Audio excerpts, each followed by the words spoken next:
Hey YouTube, welcome back to my channel. So this video today is going to be about the forums. I've been getting so many comments about this lately, and I've had so many conversations with people that I feel like I need to make it in a video because it's so important. So before I get into the details, I wanted to mention that I am doing one-on-one coaching for those who need it. I am offering free 15-minute consultations, 30-minute calls, 60-minute calls, and then I've put together some session packages for those who feel they might benefit from more regular conversation, and I've offered those at a reduced discounted rate, although all my rates are lower than other places you might find online. So you can check out the link to my online booking calendar in the description of this video. I also will put in the description the link to my website if you want to read more about my story. If you're not super familiar with it, you can also book sessions on there as well. And I will put my email address. If you have a single question you'd like to ask, then feel free to do so. I just ask that you limit it to a single question, as I'm not having a lot of time lately to answer lengthy emails. So on to the video today, which is about the forums.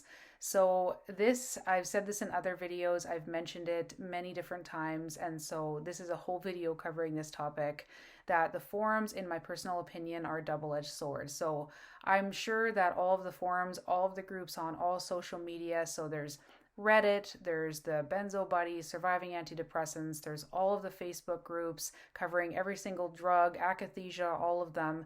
And I know that when they were originally created, that the intention was good. It was for providing support, for bringing the community together, for helping people understand what was going on with them, or to even discover what was happening in the first place. That's what happened to me. I went through 8 months of symptoms from my first withdrawal, not knowing what was going on with me, not having any idea. And it was the forums that I finally stumbled across that made it all make sense to me. So they really are well intentioned, but like I have almost with a conversation I have with every single person that I coach is the double side to the forums. So I've made videos on second fear before, and I believe the forums are a huge, huge, huge reason why people have so much second fear in this.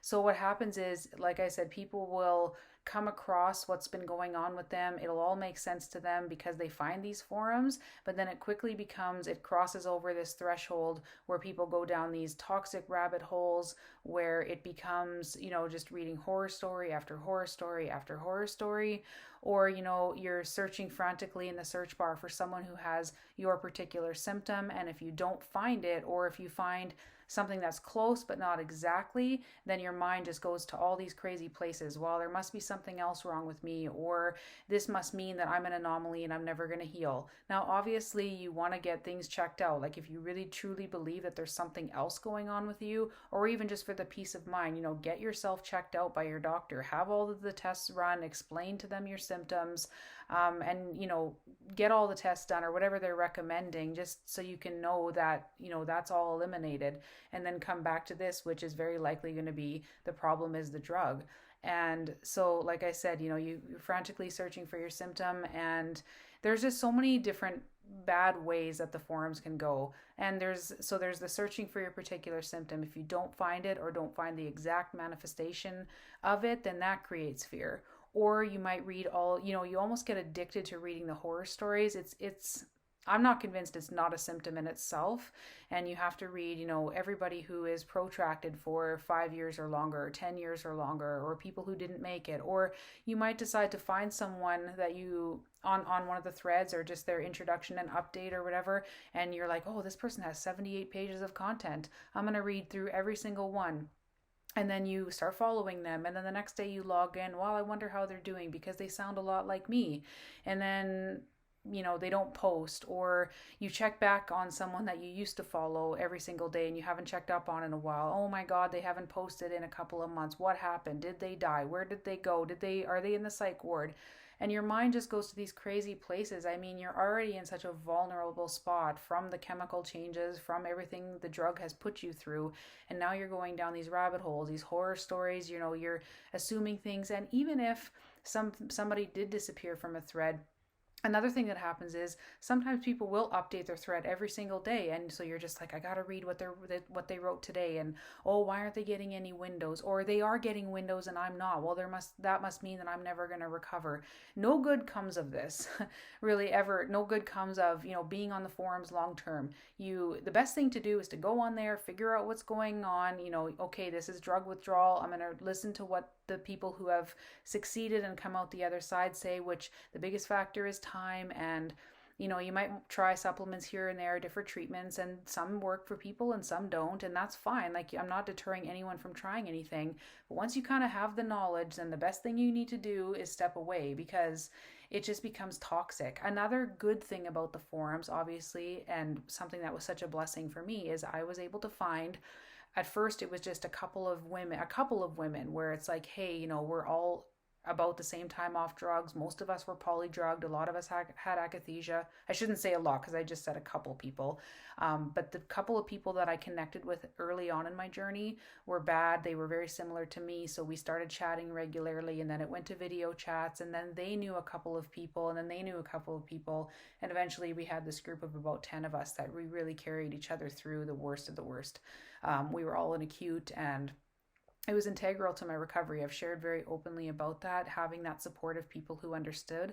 It was really, really, really, really integral to my recovery, I believe. So the forums can be great for that. But a lot of times what I see happening is people end up getting into what I call suffering competitions. Well, you're not as bad as me, or, you don't understand. If you're walking to the end of the block, well, you clearly are more mobile than I am. Or, if you are going to the grocery store and picking up your groceries, you're not that severe. And it just becomes this pointless looping conversation where, what is the purpose of that? Like, I understand that people are, you're going through this sort of blindly. Like, there's no medical trajectory for this. There's no, oh, it's not like when you break your leg and it takes about 6 months for people's legs to heal. This is so different. It's so individualized. There's no medical studies. There's no medical guidance. So people are kind of walking through this blindly.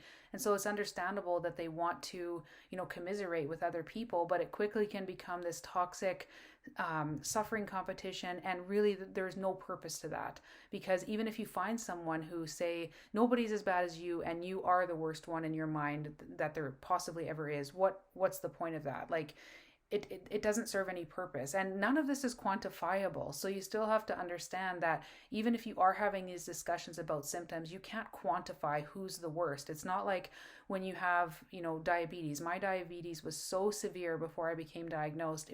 I had the highest blood sugar on record. They actually weren't even able to measure it on a glucometer. They had to draw the blood and like dilute it because it was so thick that the meters that they used couldn't even read it. And so they're like, you have the highest blood sugar we've ever seen on record at this hospital. So that was quantifiable.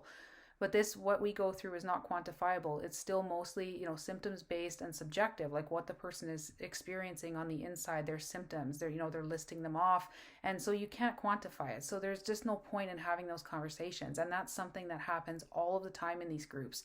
And it's just not good for anybody. It doesn't help in any situation. So that's just my 2 cents. Like I said, like, the forums can be really great, but they very quickly can become very toxic. And this is just a recurring theme with people that I talk to. Well, I was back on the forums today and now I'm hopeless. Now I am full of despair. I had some hope, but now I realize, like, I'm never going to recover. I just see it again and again and again. Or I read this thing or watched this YouTube video where this person had my symptoms and now, they're living in their car because their multiple chemical sensitivities are so bad, like, and they're not improving. So that's going to be me. So there's no hope. I just see it over and over and over. And you have to remember that the threads on these forums of people even that update it every day, you still don't know if they're leaving out information. I've seen people with pages, dozens of pages of threads on their one topic, their one introduction, and then you have a private conversation with this person and you realize they're taking all of these other drugs, or they're reinstating, or they're updosing every week, or they're buying drugs off the black market, or they're drinking alcohol. And it's like, you're not putting that in your thread, so people aren't getting the whole picture. Like, what are you doing here? It's very important that people know the whole story, because they're probably feeling hopeless by your 5-year thread. So I see that all the time too. So my advice, and this is what I had to do, was I had to ask for a ban. So first of all, I left all the groups, the Facebook groups, except I'm in one group now that's a positive healing journey group. And I just, I try to go on there and give people hope and inspiration. I do check in one other group every once in a while, and I've posted my success story and I've went live to have, allow people to ask questions. But other than that, I'm not in any of those Facebook groups anymore.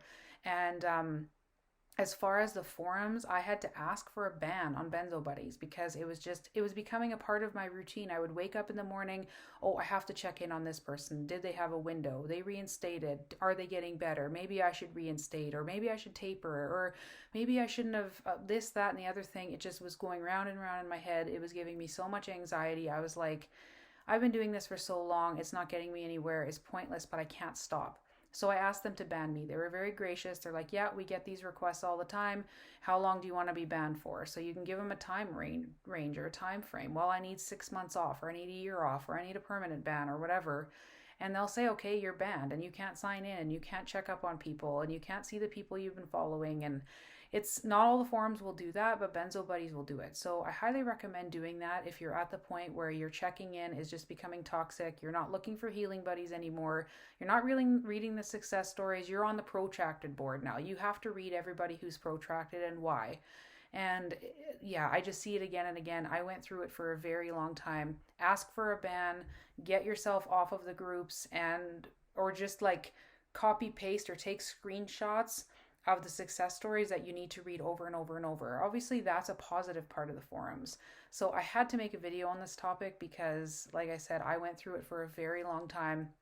I see it over and over with the people that I coach, and just from the messages I get from people. I was doing okay, Melissa, but then I read this story, or I posted in one of the groups and the comments scared the hell out of me. Now what am I going to do? Now there's no, I'm in full despair. I'm depressed. I can't keep going.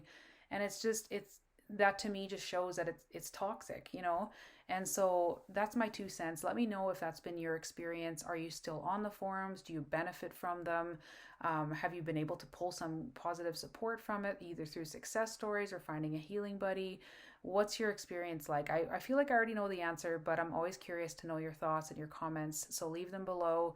And if you're interested in booking a session, go ahead and schedule. Look at my online booking calendar, click the link in the description box, or drop me a quick line if you have 1 or 2 questions. Try to keep it to just one question, and I'll do my best to answer it as quickly as possible. I hope you guys are doing well, and I'll see you next time. Bye.